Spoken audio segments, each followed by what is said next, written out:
변압기도 지금까지 6배 이상 올랐고 방산주 제가 최초였었잖아요. 네. 지금도 오르고 있잖아요. 다 신고가잖아요. 보여요 그게. 진짜 인사이트는 오늘은 7월 19일입니다. 월간 이선엽 7월호가 나왔습니다. 예. 안녕하십니까. 예. 와주셔서 고맙습니다. 아유 별 말씀을요. 또 최근에 중국 또 그 사이에 다녀오시고. 예, 좀 확인할 것들이 있어서 좀 예. 다녀왔고요. 아무래도 연속성을 가지고 그 추세를 봐야 된다는 점에서 가봤었고, 역시 생각대로 되어가는 것들이 좀 많이 느껴졌었고요. 그래서 뭐 그 관련 자료들을 네. 실제 중국인들한테도 보여줬더니 반응이 되게 맞다. 그게 사실이다라는 반응들이 대부분이었었어요. 그 이야기를 예. 뒷부분에 할게요. 아 그럴까요? 우선은 예. 이슈부터 점검해볼게요. 되게 알겠습니다. 많습니다. 예. 저희가 7월 19일 금요일 장 마감 이후에 촬영을 하고 있는데 예. 요즘 시장이 변동성도 커지고요. 예. 삼성전자가 뭐 2, 3% 움직이는 예. 날도 많아졌고 또 미국 대선 이슈도 많고 하나하나 좀 점검을 해볼게요. 네. 우선은 미국의 빅테크들의 변동성이 굉장히 커졌습니다. 급격한 조정을 받기도 하고 뭐 엔비디아 역시 그렇고 반도체 관련 대형 장비주들도 크게 막 떨어지기도 했었고요. 우선 요거부터 좀 한번 짚어주시겠어요? 간단하게 말씀드리면 정책 불확실성으로 인한 차익 실현 욕구가 증가했다라고 봐야 될 것 같아요. 어쨌든 국내 증시와는 다르게 미국 증시는 최근까지도 계속 상승을 했었었죠. 네. 실제 우리나라 지수보다도 최근에 조종받기 이전, 즉 그 트럼프가 이제 그 흔히 얘기하는 저격을 받기 이전까지는 네. 꾸준히 상승을 했었기 때문에 예. 사실 너무 많이 올랐었던 것도 사실이고 또 조만간 실적 시즌을 앞두고 있죠. 네. 그동안 실적에 대한 기대가 너무 높았기 때문에 혹시 이 실적 시즌에서 기대를 못 맞추면 어떻게 하지?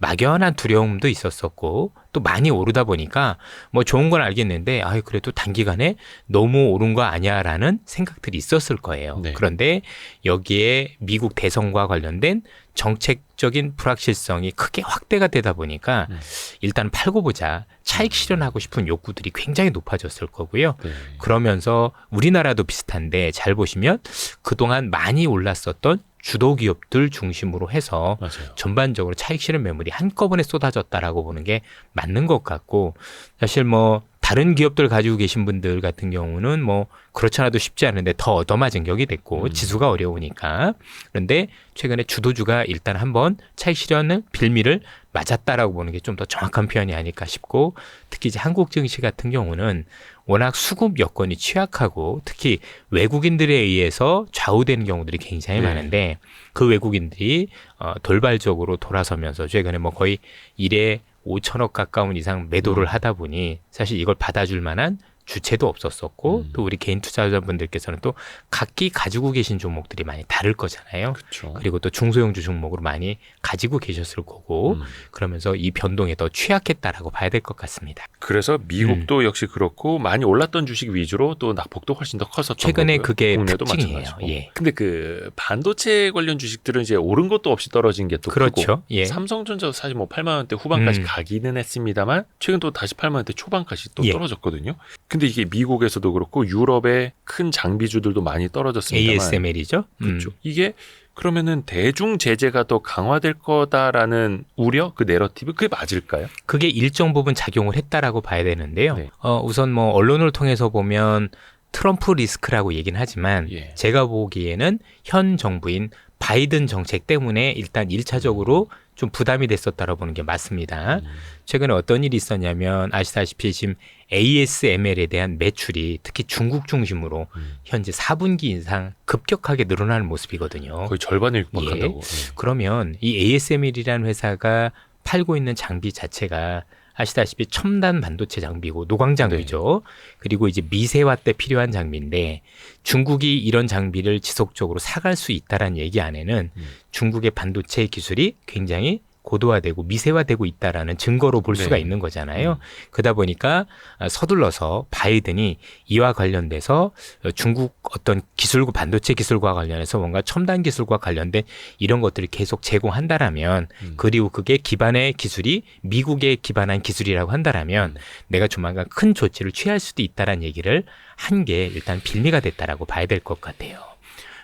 이게 하나가 더 있다라고 보면 바이든이 그냥 한 게 아니라 사실 이게 또 선거하고도 좀 맞물린다라고 보는 게 잘 생각해 보시면 지금 트럼프와 바이든의 어쨌든 지지율이나 이런 걸 놓고 봤었을 땐 누가 보더라도 바이든이 불리한 게 사실이지 않습니까? 예. 그러면 보통 불리한 쪽은 정책을 내놓을 때 무리한 정책을 내놓게 돼요. 이제 본인도 생각을 하겠죠. 내가 당선은 돼야 될 것 같고. 역전해야 되니까. 예. 그러려면 지금 대중들이 어떤 걸 듣고 싶어 하는지 알겠죠. 그러면 처음에는 트럼프 정책에 대해서 비판을 하는 척 하다가 트럼프가 하는 정책에 대해서 이 정책이 뭔가 대중의 지지를 얻다라고 생각을 하면 본인들은 그거보다 더 강하게 나갈 수도 있는 거예요.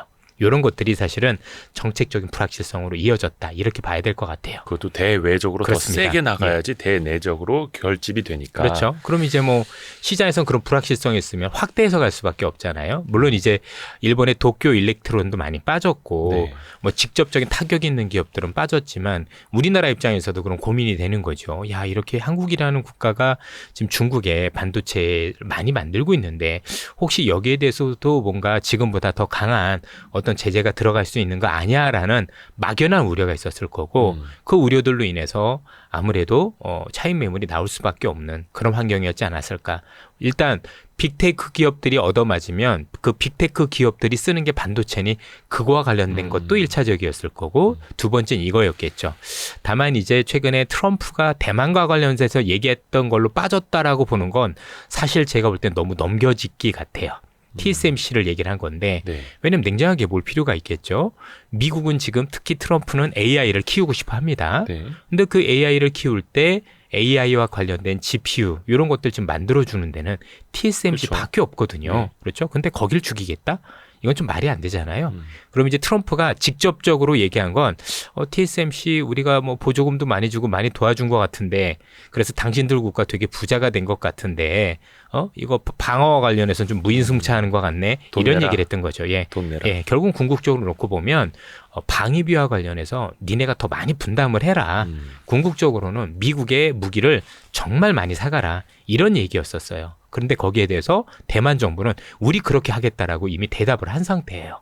미국 무기 더 사주겠다. 예, 그런 식으로 해서 방위와 관련해서 트럼프 얘기해서 거기에 대해서 그렇게 할 용의가 있다. 이렇게 얘기를 했는데 이게 반도체 제재로 보면 안 된다라는 거죠. 제가 볼 때는. 그건 하나의 이제 수단이네요. 지렛 때. 근데 앞뒤가 바뀌어서 많은 기사들이 마치 트럼프가 얘기했던 그게 뭔가 1차적인 빌미가 된 것처럼 얘기는 하시지만 저는 아닌 것 같아요. 제가 뭐 장로 생각했을 수도 있는데 저는 최소한 그렇진 않다라고 봅니다. 그러니까 대만도 사실 그 역사적으로도 미국 무기를 많이 사는 국가 중에 하나로도 이제 미국 걸 상위에 거의 다 있고. 사죠. F-16 그렇죠. 전투기부터 시작을 해서 어차피 이제 중국하고 척을 지고 있으니까 중국 무기를 쓰진 않을 거고 결국 대만의 무기를 팔 수 있는 국가는 사실 제가 볼 때는 미국 외에는 없습니다. 예. 그리고 또 TSMC가 또 미국 본토에도 투자를 또 많이 하고 그렇죠. 있고 예. 이쪽으로도 먹고 저쪽으로도 예. 먹고 그게 또 이제 계산에 깔려 그렇죠. 있을 테고. 물론 이런 근데 건 있겠죠. 일부 뭐 예. 그런 얘기 안에는 야 그럼 최근에 이제 TSMC한테 줬던 보조금을 좀 덜 줄 수도 있지 않겠느냐. 뭐 이런 생각을 할 수도 있겠죠. 네. 예. 근데 아시겠지만 지금 이거 만들어주는 반도체와 관련해서는 미국보다는 사실 대만이 칼자루를 쥐고 있는 거잖아요. 내가 안 만들어주면 못 만들어주는 거잖아요. 그게 쉽게 그렇게 얘기할 수 있는 건 아닌 것 같아요. 예. 그래서 일단 뭐 말이 앞서기는 하는데 그렇죠. 그게 또 불확실성이 되고. 예. 근데 우리나라 반도체 관련 주식은 또 오른 것도 없는데 같이 또 떨어지고 되게 얻어맞고 수급이 있고. 많이 취약한 부분도 있었고.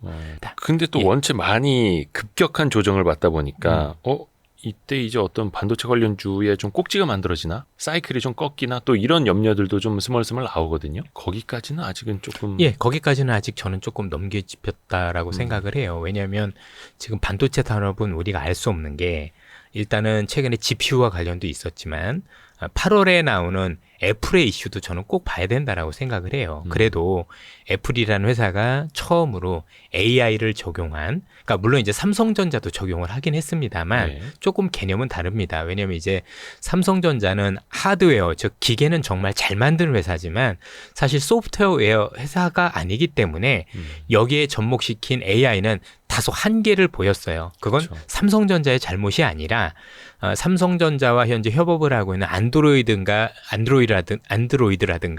이런 데서 AI와 접목할 수 있는 이런 어떤 혁신적인 약간 얘기들이 안 나오고 있는데 이에 반해서 애플 같은 경우는 본인들이 생태계를 가지고 있다 보니까 네. 흔히 얘기하는 AI 에이전트라고 보통 얘기하는 AI 비서죠. 요거를 1차적으로 접목한 회사가 됐어요. 물론 네. 삼성전자도 일부 있긴 하지만 제대로 된 AI 비서를 만드는 첫 번째 단계가 이번에 애플이거든요. 그러면 여러분들 기억하시는지 모르겠지만 마이크로소프트의 빌 게이츠 회장도 이 AI가 우리한테 쓰일 거는 AI 비서다라는 얘기를 네. 얼마 전부터 하고 있었었고 또 챗GPT도 비슷한 얘기를 했다라면 이게 우리가 생각했던 것보다 훨씬 더 가공할 만한 이슈가 될 수도 있는 거거든요. 네. 물론 그 기능이 진짜 우리가 나왔을 때 우리가 생각하는 만큼 그 길로 가고 있느냐는 일단은 그 기계를 써봐야지 알겠죠. 근데 이제 예를 들면 그 비서가 어느 정도 일을 하는 거냐면 이제 쉽게 설명드리면 이렇습니다. 우리가 있는 아이폰의 기기를 내가 쓴다라고 하면 그 기계에 있는 AI는 내가 그동안 행동했던 걸 전부 다 기억을 합니다. 예를 들어서 제가 여행을 가면 어느 사이트에 들어가서 예약을 하고 어떤 비행기를 예약을 하고 또 비행기도 뭐 비즈니스 탈 건지 아니면 돈이 없으니까 이코노미를 탈 건지 이런 어떤 행동들을 계속 잊게 돼요. 그렇죠? 그러면 나중에 제가 내가 언제 미국을 가고 싶은데 이거 예약 좀 해줄래? 라고 하면은 본인이 그 행동을 그대로 따라하는 거예요. 이렇게 들어가서 이 여행 사이트에 들어가서 이 항공사를 추천을 해서 여기서 제일 싸게 사는 방법으로 또 이런 것 말고도 어떤 경우도 있냐면 AI 이 비서가 그럼 단순히 편한 게 아니라 내가 하는 일을 대신해 준다라고 보면 되거든요. 네. 그럼 예를 들어서 애플에서 직접적으로 나왔던 건데 예를 들면 우리 엄마가 내일 오시기로 했는데 언제 오신다라고 했지라고 하면 어떻게 하냐면 이 AI가 내가 엄마하고 내놨던 대화 내용, 뭐 카톡이나 이런 걸 훑어볼 수도 있겠죠. 아니면 이메일 같은 거 훑어봐요. 그러면 내일 오후 2시에 온다라고 했네. 근데 그게 비행기가 있을 거 아니에요. 그렇죠? 근데 그 비행기를 보기만 하는 게 아니라 실제 공항에 들어가서 지연되는지 여부도 확인을 해요. 가서 이게 지연되는지 안 되는지 확인을 하고 그리고 지연된 언제 온다라고 하면 그 시간에 내가 지금 출발하면 언제 출발하면 돼요까지 알려주는 게 AI 비서예요. 이거는 애플만 할 수 있는 거라는 거죠.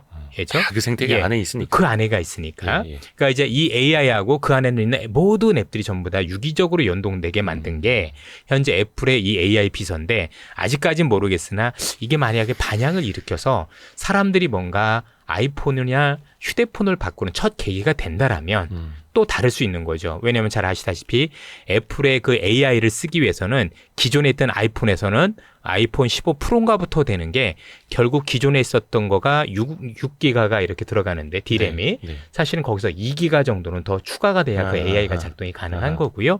그럼 2기가만큼의 반도체 D램이 더 필요할 수도 있는 거거든요. 그동안 애플은 예, 좀 맞습니다. D램 짠돌이었어요. 그렇죠. 그러면 그게 꼭 안 된다고 얘기할 수는 없는 거예요. 그래서 항상 IT는 된다 안 된다가 아니라 뭔가 새로운 기술이 나왔을 때 그 새로운 어떤 기술이 뭔가 D램이나 반도체를 수요를 창출할 수 있는지 보는 게 중요한 거고 실제 우리 이번에 AI를 통해서 이게 HBM이라는 새로운 수요를 창출하는 걸 봤지 않습니까? 네. 근데 많은 분들이 기억하시는지 모르겠지만 이 HBM이 나오기 전까지는 많은 투자자분들께서 D램은 사이클 종목이고 경기에 따라서 오르는 거야 정도로 그렇죠. 생각을 했는데 아닌 경우들이 많이 나오더라는 얘기죠. 그래서 이번에도 된다 안 된다라는 것보다는 이걸 통해서 뭔가 새로운 수요를 창출할 수 있는 어떤 계기가 될 것인지 여부 따져보고 제가 볼 때는 방향성을 결정해도 늦지 않아 보입니다. 그래서 지난번에도 온디바이스 AI 말씀을 해주셨었고 또 이 온디바이스 AI가 새롭게 D램의 수요 증가죠. 영향을 줄 수 있고 그러면 또 사이클도 달라질 수 있고 왜냐면 일단 폰을 바꿔야 되니까. 그래서 지금 메모리 반도체의 피크아웃을 논하는 건 좀 너무 넘겨짚은 것 같다. 그렇죠. 일단은 확인하고 해도 늦진 않는 것 같습니다. 그 미국 대선 이야기 조금 더 들어가 보면 요즘에 뭐 그 트럼프 후보의 그 연설 이런 거 보면은 거의 뭐 이제 대통령 된 것처럼 막 굉장히 세게 발언을 합니다. 후보 수락 연설이었는데 저는 취임사 있는 줄 알았어요. 그래서 벌써 무슨 뭐 대통령직 인수위원회 막 이런 분위기가 나는 거예요. 우선은 트럼프 트레이딩이라는 말도 많이 하더라고요. 트럼프가 밀어주는 정책 수혜주 또 피해주들도 그게 최근 며칠 사이에 극명하게 나타났습니다. 근데 저희가 7월 19일에는 그 반대되는 걸 느낀 게 이게 저희가 영상을 이제 저희가 금요일 저녁 즈음에 찍다 보니까 어쩔 수 없이 월요일에 영상 올릴 수밖에 없습니다만 아직까지는 루머인 것 같긴 한데 바이든 대통령이 조금 이제 대선을 포기할 수도 있다. 그걸 주말에 발표할 수도 있다라는 루머는 돌아요. 저는 그럴 것 같은 게 왜냐하면 이제 바이든을 제일 지지했던 오바마도 설득을 시작했다라고 보면 당신께서도 안타깝지만 그게 건강 문제잖아요. 네. 그리고 이제 많은 투자자분들은 아실지 모르겠지만 바이든 대통령이 단순히 나이가 많아서 그러신 건 아닙니다. 나이가 그거보다 더 드신 분들도 쌩쌩하게 활동하는 분들도 그럼요. 많으신데 예. 이분이 중풍 있는 건 아실 거고요.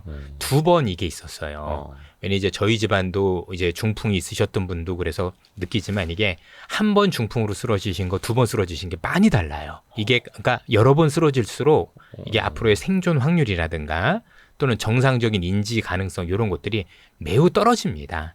저는 그런 것들이 좀 작용하고 있는 게 아닌가. 그럼 고령도 있으시지만 의지는 굉장히 좋지만 그런 것들을 고민해봐야 될 것 같아요. 1942년생이시고 예. 저희 아버님이랑 동갑이세요. 제가 그래서 더 잘하는 거예요. 예. 일단은 뭐 주말 이후에 또 뉴스가 어떻게 나오는지는 봐야 되는데 일단 금융시장 벌써 반응을 하더라고요. 예. 그동안 트럼프의 지지율이 올라가면서 상대적으로 좀 피해주로 인식이 됐던 것들이 반등을 하고 예. 바뀌었습니다. 어떻게 대처를 해야 됩니까? 이거 사실 지금은 대처를 하시면 안 되고요. 예. 이제는 이 대선 불확실성이 있었을 때는 단계가 있어요. 첫 번째는 예. 이 트럼프라는 사람 자체가 항상 시장에서 뭔가 자기 의견을 관철시킬 때 쓰는 방법이 불확실성 확대예요. 이 사람은 언론을 굉장히 잘 활용하는 사람입니다. 그리고 그 언론에서 뭔가 자기의 이슈가 확대되면 본인이 유리하다라는 걸 알아요. 이 내용은 트럼프라는 사람이 직접 쓴 책이 하나 있는데 그게 불구가 된 미국이라는 책이 있는데 그 책에 그대로 나와 있어요. 제가 오늘 다시 한번 읽고 왔어요. 꽤 몇 년 된 책인데 원래도 밑줄 그어서 한번 10번 읽었었던 책인데 지금 그 책 보면 최근에 나왔던 공약하고 전혀 다른 게 없어요. 거의 나오고 그리고 왜 내가 이런 정책을 쓰는지에 대한 이유도 정말 명확히 정리를 해놨더라는 거죠. 그래서 일단 지금은 많은 분들이 정책에 대한 불확실성 때문에 일단 위험을 회피하고자 하는 성향으로 인해서 일단 시장이 많이 흔들리고 있다라고 보여지는데 그런데 어쨌든 간에 트럼프 사람이 추진하고자 하는 게 뭐냐면 미국을 더 좋아지게 만들기 위함이라고 보는 슬로건을 내걸잖아요. 그러면 시간이 지나면 그러면 어느 쪽을 통해서 또 어떤 산업을 통해서 미국이 더 위대하고 좋아지지라는 어떤 이제 명암이 극명하게 갈리겠죠. 네. 그렇죠? 이제는 조만간 그것들을 저는 찾기 시작할 것 같다라고 생각을 하고 그러면 거기와 관련해서 그래도 수혜가 될 수 있고 그런 기업들은 큰 그림을 그릴 수 있는 환경이 될 수도 있을 것이고 네. 또 이제 반대가 되는 기업들 입장에서 놓고 보면 그런 기업들은 지금보다는 조금 이제 올라갈 수 있을 때 장애물이 생길 수 있는 여부가 있으니 그거에 대한 명암들을 이제는 많은 투자자분들도 이성을 가지고 저는 따져볼 거라고 생각을 합니다. 근데 참 하루는 그 신재생 에너지가 폭락을 하고 예. 또 하루는 또 급반등을 하고 예. 그 엄청난 변동성 안에서 이거 보유자라면 뭐 어떻게 해야 됩니까? 이게 가능성 뭐 계속 지지율을 보고 어떻게 판단을 해야 되는 건지. 지금은 가만히 있어야죠. 지금은 현재는 가만히 있어봐야 되는 거고요. 조금 더 주판화를 튕겨봐야 돼요. 왜냐하면 이제 트럼프가 얘기한 정책 중에는 실제 실현 가능성이 있는 것도 있지만 사실은 실현 가능하진 않는데 딜용으로 하는 것도 굉장히 많아요. 어떤 걸요? 딜. 딜. 예, 거래용으로 거래용. 하고 있는 것들도 굉장히 많다라는 협상용. 거죠. 예, 그 협상용이냐 아니냐를 우리가 잘 판단해야 되는 부분들이 있어서 네. 정말 이걸 무조건 내가 밀고 나갈 거라서 그게 나중에 정책이 돼서 이 산업에 정말 큰 영향을 미칠 거란 그건 봐야 되겠지만 아닌 것들도 있어요. 특히 트럼프 정책 중에 상당수는 반드시 의회의 승인이 있어야 되는 것들도 있다라는 얘기죠. 아하. 그러면 이 의회 승인과 관련해서 향후에 미국 대선 때 중간 선거가 있게 되는데 네. 그 중간 선거에서 트럼프와 관련된 공화당이 여야를 그러니까 상원 하원을 다 가져가서 그러니까 이제 보통 이거를 레드 웨이브라고 보통 얘기를 할 거잖아요. 그죠? 그렇게 된다라면 그게 실현 가능성이 있지만 그게 아니라 그래도 의회는 어느 한쪽이라도 또 민주당이 가져간다라면 그 정책 중에 상당 수준은 또 실현 가능성이 없는 것들도 생기는 거예요. 그러면 지금 무조건 이 정책을 내냈다고 해서 이건 다 팔고 이건 다 사야 되느냐 그렇게 얘기하기는 어렵다라는 거죠. 그래서 이제부터는 좀 이렇게 혼란할 때는 가만히 있으되 시간이 지나면서 그런 것들을 분리해 보는 거예요. 의회 승인이 필요한 것과 그렇지 않은 것들을 따져보고 그래서 그렇지 않고 행정명령으로 가는 것들, 트럼프가 가능한 것들 이런 것만 따로 추려서 일단 거기에 먼저 대응을 하고 그렇지 않은 것들은 시차를 두고 우리가 좀 더 고민을 해봐야 된다라고 생각을 합니다. 진짜 실현 가능성을요? 예, 이게 지금 이 말씀을 꼭 드려야 되는 게 지금 너무 언론이 시장을 자극을 해요. 마치 이러면 다 폐기할 거야, 안 될 거야 그렇지만 안 그럴 때도 많다라는 얘기죠. 그 사람들이 이거 폐기를 주장을 하고 있다라고 해야 되는데 언론 자체의 성격 자체가 굉장히 여론몰이를 하고 마치 이게 기정사실화되는 것처럼 좀 자극적이잖아요. 원래 그래요. 그렇죠. 그러면 투자자분들 입장에서는 그걸 보고 나서 뭔가 심리적으로 굉장히 위축이 될 흔들리죠, 수밖에 흔들려요. 없고 그럼요. 거기에 따라서 자꾸 행동을 하시다 보면 아닌 경우들도 많아요. 그래서 좀 더 냉정하게 뭔가 불확실할 때는 그 불확실성 있을 때는 가만히 있는 게 최고예요. 조금 지나면 냉정을 찾고 주판을 찾아보는 일들이 결국은 많고 거기서 팔지 말아야 될 것들도 있었을 거고 사야 될 것도 있었을 거고 또 지금이라도 던져야 될 것들이 조만간 나온다라는 거죠. 그래서 지금은 지금 너무 좀 불확실성. 그럼요. 지금은 첫 단계잖아요. 예. 그리고 앞서도 말씀드렸지만 이게 혹시 바이든이란 후보가 사퇴를 하고 민주당의 새로운 후보가 나왔는데 그 후보와 박빙이면 서로 또 무리한 정책을 내놓을 수밖에 없겠죠. 그렇지 않겠습니까? 내가 이기기 위해서 국민들이 선동을 할 거 아니에요. 그렇죠? 그런 것들도 또 있을 수 있기 때문에 조금 더 시간을 두고 봐야 돼요. 야, 그러니까 불확실성이 생기고 이게 옛날 선거하고 다른 게 옛날 선거는 지지자들을 가지고 선거를 했어요. 네. 그리고 진짜 이성적으로 판단을 했는데 지금 여기 계신 투자자분들께서 이해해야 되는 게 뭐냐면 트럼프와 지금 바이든은 지지자만 있는 게 아니라 실제 이 사람들을 이끄는 건 지지자가 아니라 팬덤이에요. 다릅니다. 지지자와 팬덤의 차이는 뭐냐면 지지하는 사람들은 이 사람을 지지했다가 하더라도 이게 정상적이지 않아. 그리고 이건 말이 안 되는 정책이 하면 돌아설 수 있는데 팬덤들은 맹목적 지지예요. 그쵸. 트럼프가 얘기하는 건 다 오라. 근데 한국도 미국도 똑같아요. 비슷해요. 지금은 다 팬덤 정치예요. 내 강렬한 지지자들은 내가 얘기한 건 무조건 다 옳은 거예요. 그냥 지지하려고 하고. 그러니까 오늘도 보니까 전부 다 이렇게 귀 반창고들 다 붙이고 나오잖아요. 따라하면서? 지지자들이. 그건 다 팬덤이에요. 이 사람은 신인 트럼프다, 거고. 막 이런 그렇죠. 거예요? 우리가 트럼프다. 당신이 얘기한 건 다 옳아. 이런 거거든요. 그걸 트럼프가 알죠. 그러니까 더 자극을 하는 거예요. 굉장히. 그죠? 그래서 정상적이지 않아요. 근데 그걸 받아들여야 돼요, 우리는. 그러니까 옛날보다 더 불확실성이 커질 수밖에 없는 환경이라 보셔야 되는 거예요. 한 가지 확실한 건 남들보다 항상 빨리 봤던 것 같아요. 예. 변압기도 지금까지 6배 이상 올랐고 방산주 제가 최초였었잖아요. 네. 지금도 오르고 있잖아요. 다 신고가잖아요. 결국은 갈 종목들은 다 갔어요. 쉽게 설명할 수 있다는 얘기는 거기에 대한 기본 원리나 틀을 다 알고 있다는 얘기가 되는 거니까 보여요. 그게 진짜 인사이트는